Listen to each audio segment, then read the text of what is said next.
You admire her, truly, deeply admire her. But how much do you truly know about Sally Field? From her challenging upbringing to that unforgettable Oscar speech and beyond. Let's take a closer look at this fearless and extraordinary actress who transitioned from portraying a flying nun to becoming a two-time Academy Award winner.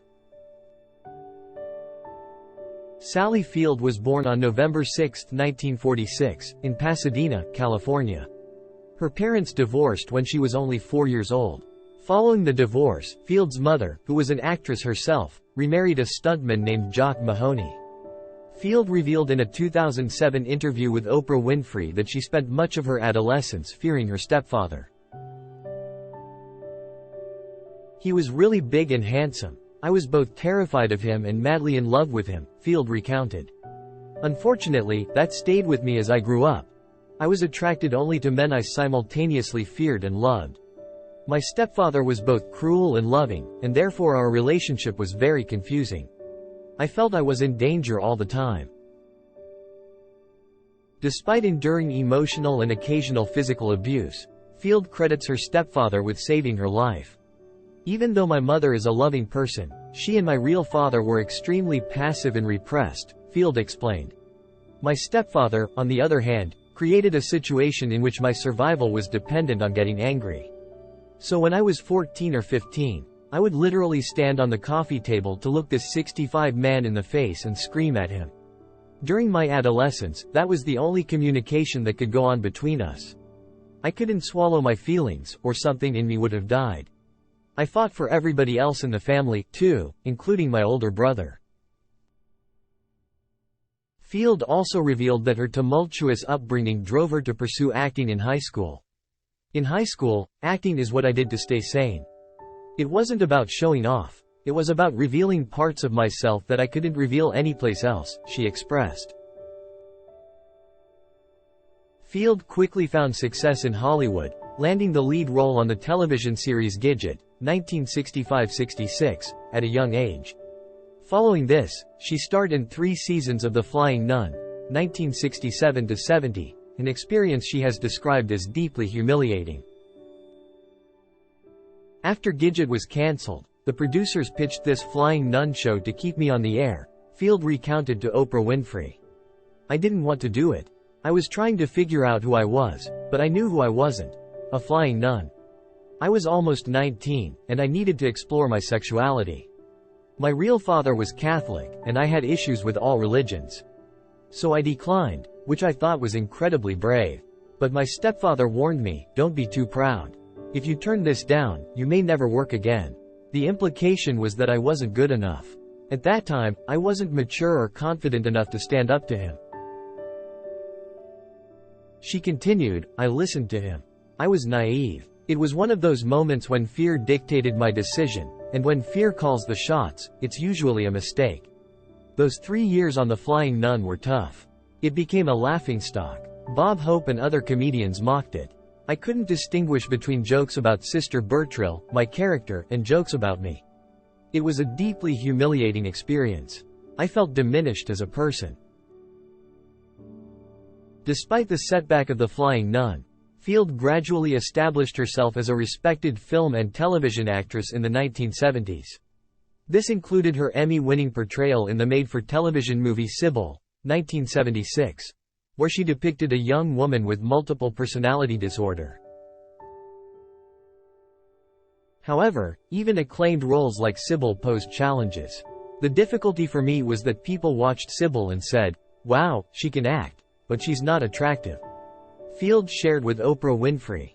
So, when Burt Reynolds presented her with the opportunity to star in what would become Smokey and the Bandit, 1977, Field took a calculated risk. "I thought if I did a movie with Burt and he found me appealing, then maybe someone else would too, and I could continue acting," she explained. It was a tough time for women in the film industry. Most of the actresses were tall, stunning models, and I didn't fit that mold. But I was a single mother with 2 children. I had to support myself. Field achieved significant success, if not mainstream recognition, thanks to her role in Smokey and the Bandit. Additionally, she entered into a relationship with her co-star Burt Reynolds, which lasted for several years. Reynolds has often spoken fondly about their romance, even acknowledging Field as the love of his life in various interviews throughout his career. However, Field took a more introspective view of their relationship. Burt shared many similarities with my stepfather, and while I have immense respect for Burt, a lot of our time together was about my need to break away from that deep connection to my stepfather, she revealed to Oprah Winfrey.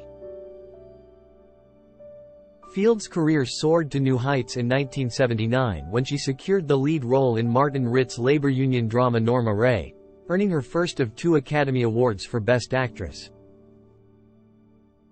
Despite the film's success, Field disclosed to Entertainment Weekly's Jess Cagle in 2016 that director Martin Ritt had to fight with studio executives to cast her in the role. "Marty Ritt reached out to me. He said, 'The studio is against you. They offered the role to everyone else, and fortunately, they declined, because I want you, and I will advocate for you, and I will prevail.' And he did," she continued. "That was the first time someone stood up for me." Field achieved the remarkable feat of winning a second Best Actress Oscar just 5 years after Norma Ray, this time for her role in the Depression-era drama Places in the Heart, 1984. However, it wasn't her performance in the film that would become etched in the cultural memory, but rather her infamous acceptance speech at the 57th Academy Awards. During the speech, she famously said, "You like me. Right now, you like me." Field has made several attempts to explain the meaning behind the speech, including during the 2007 interview with Oprah Winfrey. "I was trying to own that, for this one moment in time, this amazing thing was happening to me. For me, it was about admitting that the moment was real. When you've had a career that lasts a while, the hard times impact you so greatly, especially if you allow yourself to feel them. They sock you in the stomach. The challenge is always to move forward out of them." She continued, "But you do the work in your life such a terrible disservice if you aren't able to feel the good. You would never have the strength to move on to the next place unless you took a moment to stop and say, 'Something good is happening here. I have been successful. I am seen and appreciated.' If you're busy thinking, 'Gosh, I am not pretty or smart enough,' your spirit is undernourished." So that speech was about accepting that ID achieved what ID always wanted, which was to do good work and to have that work be recognized. It came out the way it did because the light was flashing to signal a commercial break. Despite Steel Magnolias, 1989, being a beloved tearjerker, filming the movie was a challenging experience, primarily due to director Herbert Ross. At an event in Los Angeles in 2013, Field revealed, "Our keenest memory was how hard it was to work with our director. We hated him and we would go after him. The stronger ones of the group who were just older and had been there longer would go after him. That meant Shirley, MacLaine, and Dolly Parton." Field also noted that Ross targeted co-star Julia Roberts, recalling an incident where he asked her to remove a mole or wart under her eye. Field garnered a whole new generation of fans with her role in the 1993 comedy Mrs. Doubtfire, where she portrayed a wife going through a divorce with her immature husband, played by the late Robin Williams. Coincidentally, Field's real-life marriage to film producer Alan Greisman was also crumbling around the time Mrs. Doubtfire was released. Reflecting on their divorce, Field told People magazine that their split was spurred by Greisman's desire to socialize and attend parties, which caused anxiety for her. She explained, "The joy had gone out of Mudville. Instead of appreciating what we cared about in each other, we focused on the negative things. I didn't want to live in a household that was tense and unhappy." This marked Field's second divorce, having previously been married to her high school sweetheart, Stephen Craig, until their separation in 1975. Transitioning back to television by the turn of the century, Field found success with Emmy-winning roles in series like 1994 to 2009, and Brothers Sisters, 2007 to 2011.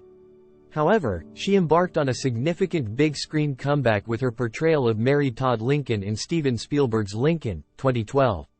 Despite Spielberg initially rejecting her for the role and Daniel Day-Lewis joining the project, Field ultimately earned a Best Supporting Actress Oscar nomination, her first since Places in the Heart. Beyond her career achievements, Field's proudest moments revolve around her 3 sons from her 2 marriages. She has been particularly outspoken about her youngest son, Sam Greisman, after he came out as gay. Field's advocacy for LGBTQ rights includes delivering a powerful speech at the Human Rights Campaign's 16th annual national dinner in 2012 and writing a heartfelt tribute letter to Sam for the HRC. Field remains open to the idea of finding love again, although she admits to being somewhat of a hermit. With 5 grandchildren from her sons, she feels fulfilled but doesn't completely rule out the possibility of romance. She humorously remarked to People magazine in 2016, "If I knew anyone I wanted to be with, I would hope I would have the gumption to bang on his door. I just don't know who that is."